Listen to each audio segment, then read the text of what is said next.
Lo que te voy a contar te ahorrará muchísimo tiempo cuando viajes en coche eléctrico y va a cambiar de forma radical tu experiencia con este tipo de vehículos. Y te lo cuento desde la experiencia propia, porque llevo mucho tiempo viajando todas las semanas en coche eléctrico, haciendo viajes largos y además, especialmente con vehículos que tienen poca batería y que tienen poca potencia de carga. Así que te lo cuento para que no cometas tú los mismos errores que yo he estado cometiendo durante mucho tiempo. El primer concepto básico que todo el mundo tiene que entender es que la carga de un coche eléctrico no es lineal, es algo radicalmente distinto a cómo se comporta un vehículo de combustión, da igual si fuera gasolina o si fuera diésel. En el caso de un coche eléctrico se describe una curva que sube y que baja, es decir, al principio carga más lento, llega a su pico de rendimiento y luego va bajando progresivamente. Esto lo podríamos entender fácil si lo comparamos con un vehículo térmico, pues imagínate que al principio de llenar el depósito solo entran, por ejemplo, 6 litros por cada minuto y de repente llegamos a 15 litros por cada minuto, pero luego progresivamente va bajando el flujo de esa manguera de combustible, ¿no? Es muy fácil de comprender de esta manera, yo creo. Bien, pues este comportamiento se llama curva de carga. Los fabricantes te suelen dar la potencia máxima de carga que solo se alcanza de manera puntual y sin embargo se describe esta curva de carga que te digo que nos describe pues que al principio más lento, luego al tope de velocidad y luego va bajando progresivamente. Y cada coche eléctrico tiene su propia curva de carga y te recomiendo que si tienes un vehículo eléctrico pues te estudies la curva de carga de tu propio coche. Pero sí que por norma general tenemos que el rendimiento es óptimo, óptimo entre comillas, hasta el 80% y cuando llegamos al 80% de la carga es cuando todos los coches eléctricos desploman su velocidad de una forma tan notable que no merece la pena seguir cargando cuando estamos en viaje. Y ojo, no merece la pena por dos motivos. Uno, porque si cargamos del 80 al 100%, la degradación es mayor en la batería. No es tampoco algo muy loco, pero quiero decir, si quieres preservar la vida útil de tu batería, si quieres que te dure más tiempo y más kilómetros, pues lo más recomendable es evitar en tanto que sea posible cargar del 80 al 100% con frecuencia.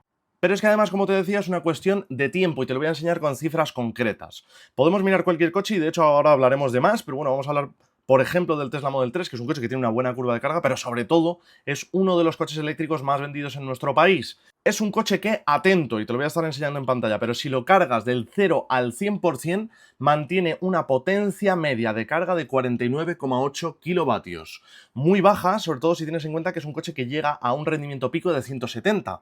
Ya ves que la diferencia es muy notable. Si lo cargamos del 10 al 100%, las cifras son todavía peores porque el rendimiento medio que mantiene es de 47,4 kilovatios. Si lo cargásemos del 10 al 90%, ya estamos en un punto más dulce, digamos, de la carga, nos cargaría a 67,1 kilovatios y si lo cargásemos del 10 al 80%, ahí mantenemos un rendimiento medio de 76,4 kilovatios. Como verás, el rendimiento pico de 170 kilovatios lo alcanza apenas durante un breve instante en torno al 15% de la capacidad de carga aproximadamente y luego va describiendo una línea que cae constantemente y tiende prácticamente a cero hasta que llega al 100%. Y efectivamente, a partir del 80% es cuando más baja, pero especialmente en este vehículo, en el 90% es cuando se produce una caída radical.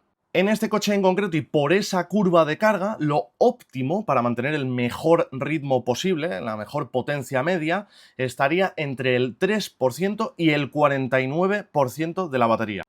En términos muy generales, muy amplios, se utiliza la regla del 60%. Quiere decir, tu batería tiene un 100% de capacidad. Bueno, pues por norma general, aunque luego hay que ver de forma detallada cada coche, como estamos haciendo con el Tesla Model 3, vas a usar, para que sea óptimo, solo el 60% de la batería. Es decir, precisamente el tramo que está entre el 20 y el 80% de la capacidad. Ahí es donde suele estar el rendimiento óptimo de carga y donde más merece la pena dedicar tiempo a cargar.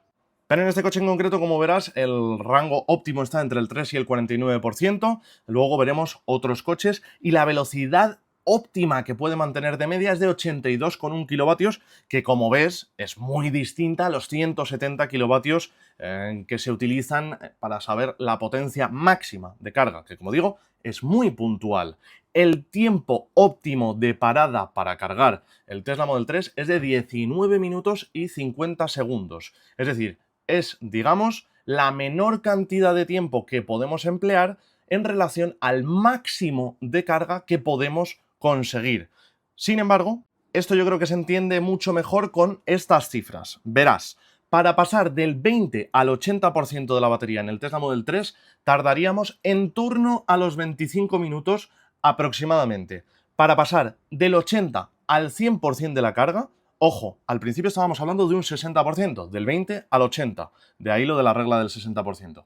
Bien, ya sabes, del 20 al 80, 25 minutos aproximadamente. Del 80 al 100%, unos 30 minutos. Y ahí estamos cargando solo un 20%. Es decir, 3 veces menos carga y incluso más del tiempo que necesitamos para cargar ese 60%.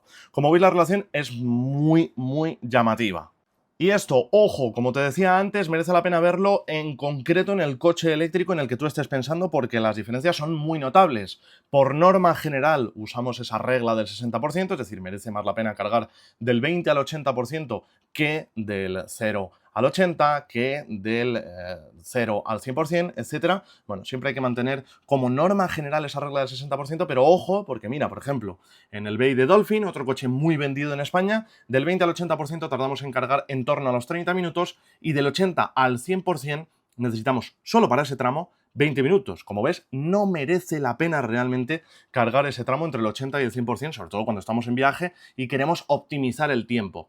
En un Citroën C3, que es un coche que también está empezando a despuntar a nivel comercial, para pasar del 20 al 80% tardamos en torno a 26 minutos aproximadamente y, sin embargo, para pasar del 80 al 100% tardamos nada más y nada menos que 20 minutos más.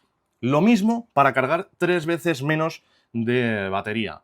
Cupra Tabascan, otro coche también con muy buenas ventas, del 20 al 80%, 28 minutos, del 80 al 100%, 35 minutos aproximadamente.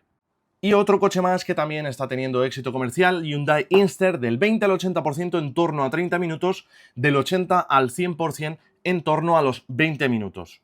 Y por supuesto no podía dejar fuera de la ecuación al Kia V3, un coche que también está funcionando de maravilla a nivel comercial, y de este os voy a dejar específicamente la curva de carga para que veáis que desde prácticamente cero alcanza, digamos, la potencia crucero, muy entre comillas, yo creo que esto se entiende, con una curva de carga que va creciendo muy lentamente hasta alcanzar el máximo poco antes de llegar al 50%. Luego hace un escalón, pero sigue subiendo y es en el 70% de la carga cuando baja de forma radical. Aquí os quiero describir también los datos clave: carga del 0 al 100% a una media de 45,4 kilovatios. No merece la pena, evidentemente. Del 10 al 100% es donde está probablemente su peor carga posible, con 42,8 kilovatios de media, y del 10 al 90% mantiene una potencia media de 77,5 kilovatios. Donde encontramos un punto dulce, pero ahora te contaré cuál es el punto perfecto para este coche, está entre el 10 y el 80%, con una potencia media sostenida de 100 kilovatios. Y en este coche en concreto, que tiene una curva de carga muy peculiar, y por eso digo que te recomiendo que mires la curva de carga específica de tu coche y de tu versión, porque cambia también en función de la versión. Bueno, pues en este coche en concreto tenemos el rango óptimo de carga entre el 1 y el 70%. Y vamos a mantener una potencia media mucho más alta que si utilizamos cualquier otro rango. De hecho, la parada óptima en este coche para utilizar el menor tiempo posible en relación a la máxima carga posible es de exactamente 34 minutos. Ojo, estamos hablando de la versión con batería de gran capacidad. En resumen, con todo esto, necesitas conocer la curva de carga de tu coche eléctrico para cargar de una forma óptima y no perder tiempo en los viajes, porque como ves, esto hay mucha gente que lo sabe, pero también hay gente nueva que está llegando al coche eléctrico y que no lo conoce, y son muy distintos a los coches de combustión a la hora de nuevo, entre comillas, repostar. Y si no conoces la curva de carga concreta de tu coche, podemos aplicar la que, como decía antes, llamamos la regla del 60%, es decir, por norma general, lo óptimo suele ser cargar entre el 20 y el 80% de la carga. Y esto quiere decir sencillamente que intentes parar en un punto de carga antes de estar por debajo del 20% y, sobre todo, vete de los puntos de carga antes de superar el 80%, porque ahí es cuando vas a perder más tiempo. Y una vez dicho esto, quiero compartir con vosotros, por supuesto, un consejo como, bueno, pues eso, como persona, digamos, entre comillas, experimentada en viajar en coche eléctrico, y es utilizar un planificador de ruta. Y la verdad es que el planificador de ruta integrado en los coches eléctricos, el que utiliza el propio fabricante, no suele ser el mejor. Por mi experiencia y bajo mi punto de vista, el mejor que puedes usar también en términos generales, es decir, para que sea algo que afecte a todo el mundo y beneficie a la mayor cantidad de gente posible, es A Better Route Planner, una aplicación que la tienes pues, para móviles Android, móviles iPhone, etcétera, y ya os contaré con mayor profundidad sobre ello. Esto no está ni patrocinado ni nada, pero en mi experiencia es la que mejor te sabe calcular las rutas para que pierdas el menor tiempo posible. Te la puede calcular para que tardes menos tiempo, para que hagas la menor cantidad de paradas posibles, es decir, lo que tú quieras. Tú metes tu coche, metes la versión que utilizas, metes con cuánta batería quieres llegar a los puntos de carga como mínimo, y yo aquí siempre intento jugar con algo de margen de seguridad, es decir, decirle un poco más de batería de lo que ya empieza a ser un rango, entre comillas, peligroso para quedarse tirado, para cubrir imprevistos, como que el cargador no funcione, que el método de pago no funcione, cualquier tipo de cosa o que simplemente esté ocupado, y también le puedes marcar el porcentaje de batería con el que quieres llegar al destino final. Para mí, en mi experiencia, es la mejor opción para viajar. Espero que estos trucos os hayan servido, que os sean útiles y que os hagan viajar con mayor comodidad en cualquier coche eléctrico, porque ya te digo, yo estoy muy acostumbrado a viajar con coches eléctricos que tienen poca batería y poca potencia de carga. Si te ha gustado este vídeo, ya sabes, suscríbete, déjame un like y nos vemos a la próxima.